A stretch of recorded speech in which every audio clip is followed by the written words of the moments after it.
Dari Al-Ahzab 28 sampai 33 ini jadi jelas bahwa Ahlul Bait itu pertama adalah orang rumah Nabi. Ada satu hadis mengatakan bahwa Nabi SAW menyebutkan yang namanya Ali, Fatimah, Hasan dan Husain radhiyallahu anhum ini ahlul baitku. Masih relate dengan Al-Ahzab bahwa ahlul bait itu adalah keluarga rumah, bukan keturunan. Bukan keturunan. Ada yang harus diluruskan juga, yaitu surat Asy-Syura ayat 23 yang berbunyi qul la as'alukum alaihi ajran ilal mawaddata fil qurba, yang artinya katakannya Muhammad, aku tidak meminta imbalan atas dakwah yang aku lakukan, melainkan cinta dan kasih sayang dalam kekerabatan. Bahwa ilal mawaddata fil qurba artinya adalah kecuali cinta dan kasih sayang dalam kekeluargaan, dalam kekerabatan, bukan cinta kepada keluargaku, bukan cinta kepada keluargaku. Illal mawaddata fil qurba, yang dimaksud al-mawaddah fil qurba, kecintaan kepada kekerabatanku, beliau simpulkan itu ada 3. Bisa umatnya, ya, seluruh umat beliau yang mengikuti seluruh tuntunan Rasulullah SAW dengan benar. Tafsiran kedua diartikan pula dengan sahabat-sahabat Rasulullah SAW. Nah, tapi yang paling menarik ada yang ketiga, dan ini menempati level yang tertinggi, yaitu langsung keluarga besar keturunan Rasulullah SAW. Baik ya, semua tersambung dari Al Hasan ataupun Al Husain ridwanullahu alaihima, yang keduanya tentunya tersambung kepada Sayyidah Fatimah Az-Zahra, ya, putri Rasulullah SAW, istri dari sahabat mulia Ali bin Abi Thalib karamahullahu wajhah.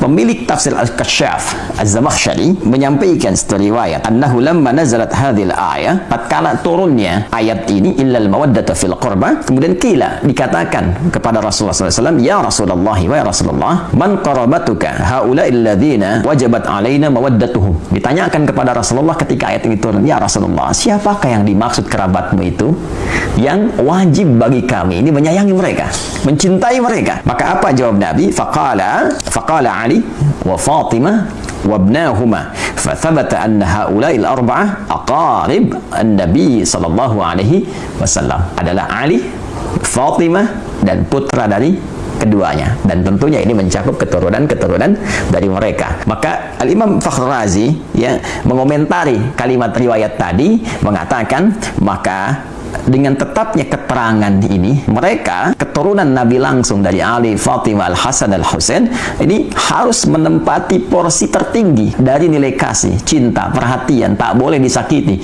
dari 3 golongan yang tadi disebutkan. Bahkan Al-Imam Fakhr Razi langsung mengomentari, bahkan ini kita bisa dapati beberapa petunjuk, kata beliau. Di antara petunjuknya, la syakka anna Nabiya sallallahu alaihi wasallam kana yuhibbu Fatimah alaihi salam, qala sallallahu alaihi wasallam, Fatimatu bid'atu minni, ya, Fatimatu bid'atun minni yu'dhini ma yu'dhiha. Fatimah itu belahan diriku, belahan jiwaku. Maka siapa yang menyakitinya, dia telah menyakitiku. Siapa yang menyakitinya, dia telah menyakitiku.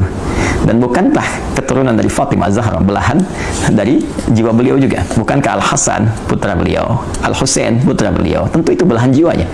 Dan keturunan dari Al-Hasan, keturunan dari Al-Husain, para sayyid, syarif yang mendapatkan cinta, yang dicintai, itu keturunan langsung yang terurut nasabnya kepada Sayyidah Fatimah Az-Zahra. Dan ketika menjadi belahan jiwa Sayyidah Fatimah, maka menjadi belahan jiwa Rasulullah SAW.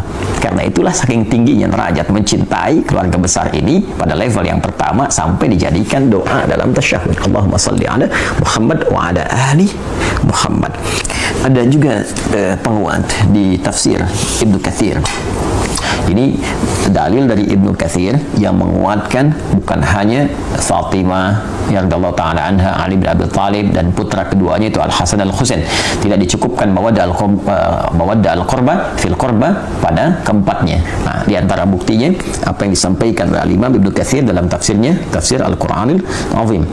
Ia berkata, "Lamma ji'a bi Ali bin Husain as-siyara." Tatkala Ali bin Husain ditawan, maka kemudian dia dibawa ke gerbang kota Dimashq. Berdirilah seorang laki-laki dari masyarakat Syam. Faqala, dia berkata, "Alhamdulillahi lakum wasta'salakum wa qata'a qarnil fitnah." Segala puji bagi Allah Subhanahu wa taala yang telah menghancurkan kalian dan memutus fitnah di zamanku ini. Nah, jadi dia merasa bahwa dengan ditawannya keluarga besar Nabi, termasuk di dalamnya Ali ibn Husain radhiyallahu taala anhu, dia menyimpulkan, nah ini sumber fitnah nih. Dia menyakiti, yang menuduh bahwa ini bagian dari keluarga Nabi, keturunan Nabi. Ini fitnah pada saat itu yang menyebabkan banyak persoalan-persoalan, banyak kericuhan-kericuhan, banyak kesemrawutan-kesemrawutan, banyak pertikaian-pertikaian. Maka dia menyimpulkan ini dengan ditangkapnya, ditawannya orang ini, keturunan Nabi SAW, dengan kalimat yang tak pantas tadi. Ya, saya nggak berani menerjemahkan dengan yang lebih kasar, ya, yang sesuai dengan apa yang dia katakan tadi. Saya mungkin katakan yang telah menangkap dia, ya. Kemudian dan menghilangkan fitnah di zamanku ini.